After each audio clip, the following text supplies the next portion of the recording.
سلسلہ کلام ہی چل رہا تھا کہ اللہ جل شانہ نے ارشاد فرمایا، اسی طرح سے ہم نے ہر نبی کے لیے کچھ دشمن بنا دیے ہر زمانے میں۔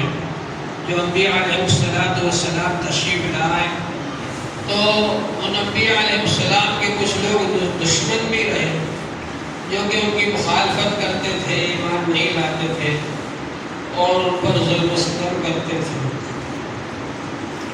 تو جس طرح پچھلے نبیوں کے دشمن ہوئے، اگر آپ سے بھی یہ کفار مکہ دشمنی کر رہے ہیں تو آپ کو ایسا نہیں سمجھنا چاہیے کہ مجھ سے کیوں دشمنی کر رہے ہیں، ہر زمانے میں ایسا ہوتا رہا ہے، اس لیے آپ اس کی کچھ فکر نہ کریں۔ یہ انسان اور جنات میں سے جو شیاطین ہوتے ہیں وہی دشمنی کرتے ہیں انبیاء علیہ السلام سے، اور ان میں سے بعض کو اور علماء سازی کی باتیں کرتے رہتے ہیں دھوکہ دینے کے لیے۔ ایسی باتیں کرتے ہیں کہ اوپر سے معلوم ہوتا ہے بڑی اچھی باتیں ہیں، میٹھی باتیں ہیں، چھپڑی باتیں ہیں اور بہت ہی زیادہ دلچسپی کی باتیں لگتی ہیں، لیکن وہ سب دھوکے کی باتیں ہیں۔ وَلَوْ شَاءَ رَبُّكَ مَا فَعَلُوا، اور اگر آپ کا پروردگار چاہتا تو یہ لوگ آپ کو نقصان نہیں پہنچا سکتے تھے، آپ سے دشمنی نہیں کر سکتے تھے۔ اللہ تعالیٰ اگر چاہتے تو سب کے سب مسلمان ہو جاتے، لیکن اللہ تعالیٰ کا ایک نظام ہے، اللہ تعالیٰ ہر ایک کو موقع دیتے ہیں، اختیارات دیتے ہیں، تو وہ اپنے اختیار سے چاہے تو مسلمان ہو جائے، اپنے اختیار سے چاہے تو کفر اختیار کر لے، اور اللہ تعالیٰ مجبور نہیں کرتے۔ حالانکہ اللہ تعالیٰ اگر چاہتے تو ایسا کر دیتے کہ کوئی شخص اگر کفریہ بات بولنا چاہے تو بول ہی نہ سکے، یا کوئی شخص اگر غلط جگہ پر جانا چاہے تو پاؤں میں طاقت ہی نہ رہے، یا کوئی شخص اگر غلط بات سننا چاہے تو اس کے اندر سماعت اور سننے کی طاقت ہی باقی نہ رہے۔ لیکن اللہ تعالیٰ کا ایک نظام ہے، اللہ تعالیٰ ہر انسان کو کچھ اختیارات دیتے ہیں اور یہ چاہتے ہیں کہ وہ اپنے اختیارات سے اس اپنی ملی ہوئی طاقت کو صحیح جگہ استعمال کریں۔ آپ ان کو چھوڑ دیجئے، اور جو یہ کھڑی ہوئی باتیں کہہ رہے ہیں ان سب کو بھی آپ چھوڑ دیجئے، اور یہ سب ہم اس لیے کرتے ہیں تاکہ ان لوگوں کے دل مائل ہو جو کہ ایمان نہیں لائے آخرت پر، اور تاکہ وہ اس کی اپنی بات کو پسند کرتے رہیں، اور تاکہ وہ جو کچھ برے کاموں میں لگے ہوئے ہیں اس میں لگے رہیں۔ اب یہاں پر یہ بتلایا جا رہا ہے کفار مکہ نے یہ مطالبہ کیا تھا کہ آپ فرشتہ نازل کیجئے، فرشتہ بلائیے جو آ کر یہ کہے کہ ہاں یہ نبی برحق ہے اور یہ کلام اللہ کا ہے۔ ایسا ایک فرشتہ آپ بلوائیے کہ اس بات کی گواہی ہے۔ ظاہر ہے کہ اگر وہ فرشتہ بھی آئے گا تو انسانی شکل میں آئے گا، اور اس کے بارے میں بھی یہ لوگ یہ کہیں گے کہ انسان ہے، فرشتہ ہے، پتہ نہیں چل رہا ہے، تو ان کو التماس اور شبہ جو ہے وہ تو اس وقت بھی ہوگا، اور یہ ان کا مطالبہ ہی بھیجا ہے۔ تو ظاہر بات ہے کہ اس طرح کے جو مطالبات کرتے ہیں وہ مطالبات ہی صحیح نہیں ہیں، اور پھر یہ اللہ تبارک و تعالیٰ کی طرف سے فیصلہ ہو چکا ہے۔ یہ لوگ نبی صلی اللہ علیہ وسلم کو نبی نہیں مانتے تھے، اور یہ چاہتے تھے کہ آپ کو نبی ثابت کرنے کے لیے، آپ کے نبوت کے دعوے کو سچ بتلانے کے لیے آسمان سے کوئی فرشتہ آئے یا کوئی کتاب آئے، تو کتاب بھی آ چکی قرآن پاک، اور فرشتہ بھی آتا ہے، لیکن اس فرشتے کو یہ دیکھ نہیں سکتے۔ تو اللہ جل شانہ نے اس دعوے کا، اس مقدمے کا خود فیصلہ فرما دیا، اور وہ فیصلہ یہ فرمایا کہ نبی صلی اللہ علیہ وسلم کی سچائی کے لیے اور آپ کے سچے نبی ہونے کے لیے اللہ تبارک و تعالیٰ نے قرآن پاک کو نازل فرما دیا۔ قرآن پاک یہ ایک معجزہ ہے، اور قرآن پاک نے آ کر یہ بتا دیا کہ آپ اللہ کے نبی ہیں اور یہ اللہ تعالیٰ کا کلام ہے۔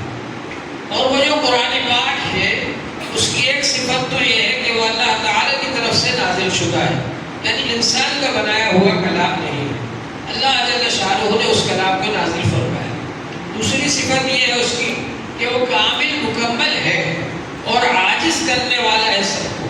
ایسا کلام کوئی دوسرا بنانے سے عاجز ہے، اور یہ ایسا کلام ہے کہ اللہ تبارک و تعالی نے اس کے اندر جو باتیں بیان فرمائی ہے دوسرا کوئی ویسی باتیں بیان نہیں کر سکتا۔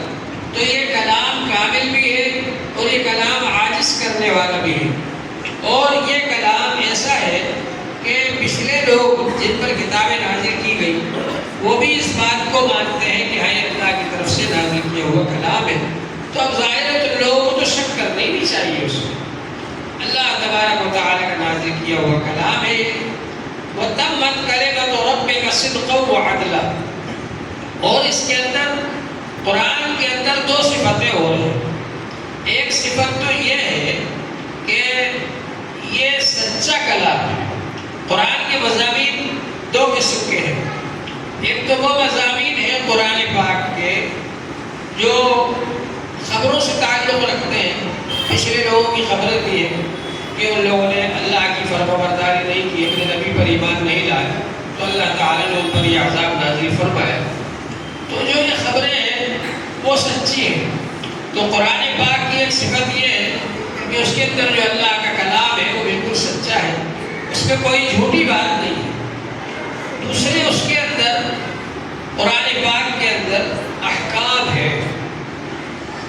قرآن پاک میں جو خبریں دی گئی ہیں پچھلے لوگوں کی آئندہ ہونے کے بارے میں بتلایا گیا ہے، وہ اپنی جگہ پر بالکل صحیح ہے، سچی خبریں ہیں وہ۔ اور قرآن پاک میں اللہ تبارک و تعالیٰ نے جو احکام دیے ہیں تو احکام کے اندر دو صفتیں ہونا چاہیے۔ ایک تو یہ کہ وہ احکام انصاف والے ہوں، یعنی کسی پر ظلم نہ ہو اور ظلم سے بچانے والے ہوں اور انصاف والے ہوں۔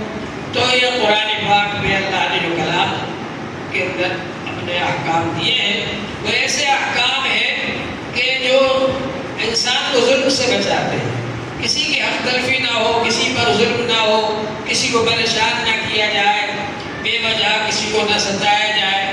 تو اللہ تبارک و تعالیٰ نے قرآن پاک میں انصاف کے احکام دیے ہیں، انصاف کس طرح سے قائم کیا جائے۔ دوسرے یہ کہ اس کے اندر اعتدال ہے، آدمی حد سے آگے نہ بڑھ جائے، اعتدال کے ساتھ میں کام کرے۔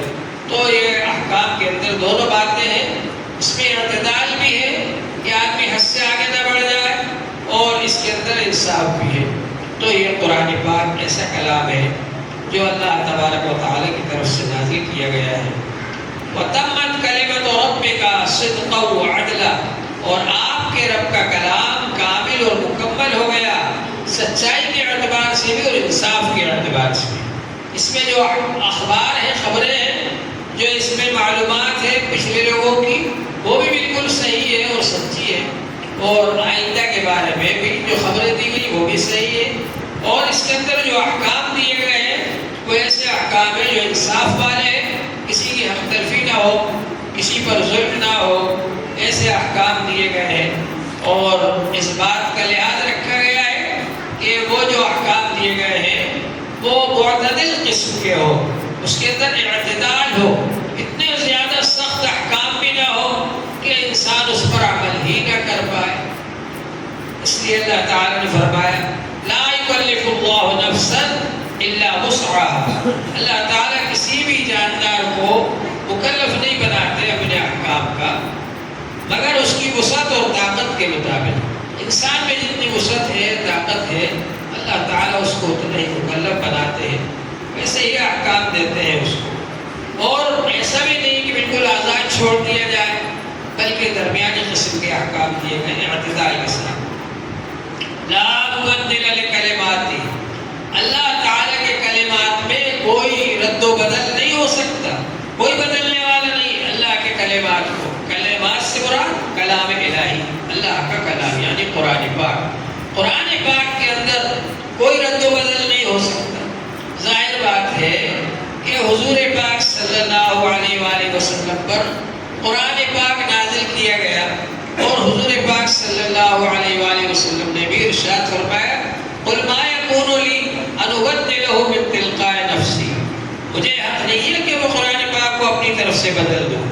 جب حضور پاک صلی اللہ علیہ وآلہ وسلم کو حق نہیں ہے تو دوسروں کو کیسے حق ہوگا؟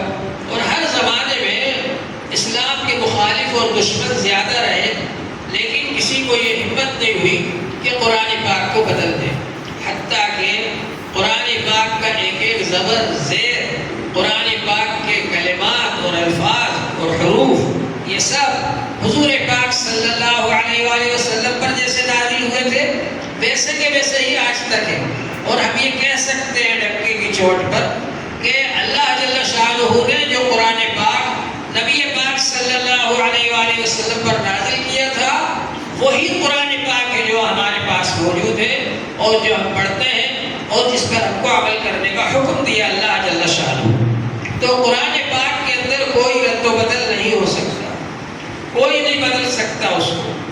اور اللہ تعالیٰ کی طرف سے بھی اگر کوئی آیت منسوخ ہوتی ہے تو اللہ تبارک و تعالیٰ کا ایک نظام ہے، کون سی آیت کو منسوخ کرنا ہے، اس کی جگہ کون سی آیت کو لانا ہے۔